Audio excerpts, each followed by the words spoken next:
Nous allons vous présenter les soldats afro-américains au cœur de la guerre de 14-18, les Harlem Hellfighters.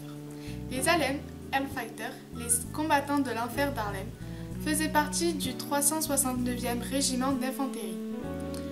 On les surnommait aussi Men of Bronze, les hommes de bronze, et Black Rattler, serpent à sonnette noire. Ils ont été décorés de la Croix de guerre française. Mais rentrons dans le cœur du sujet. En avril 1917, lors de leur entrée de guerre des États-Unis, environ 380 000 Noirs américains se sont portés volontaires, mais seulement 200 000 sont partis. De par leur équipement et de leur couleur, leur préparation a été chaotique.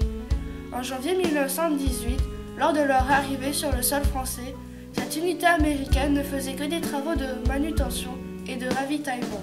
À l'époque, leur chef des forces américaines était le général John Pershing. Il considérait les hommes noirs comme une menace.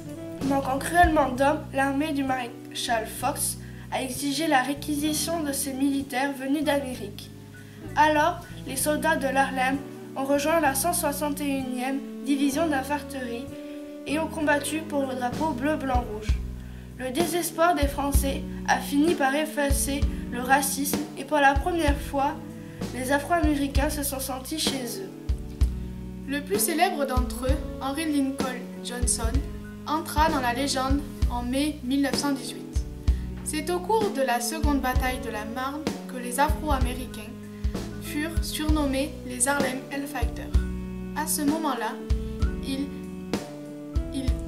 rendirent le jazz populaire en France.